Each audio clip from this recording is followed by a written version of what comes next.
there is an evolution of thinking that happens in organizations that a lot of people don't realize. And a lot of companies, when they start out, they have to think a certain way, but 20 years from now, they have to think a different way because their whole world changed. So at the very beginning, they end up, thinking very Spartan-like. They have to trim down, they have to make quick decisions, they have to be very agile and function like that. And a lot of that mindset is about survival, right? And so there's a whole different type of leadership styling that needs to be applied when you're in a survival mindset and in a survival structuring. And there's certain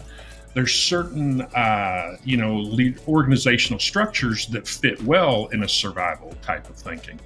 And then, a next step up from that is kind of like a kinship type mindset where it's all about relationships and networking and all of those things. Well, when the organization starts to move into that next phase of thinking, it needs to really look at its structuring to see if their structuring is going to accommodate their new thought processes. And then they have to look at their leadership and make sure it aligns there. And then when it makes another jump, it'll jump from there and it will go. And a lot of times it ends up into a place where there's it's about power, it's about control, it's about influence.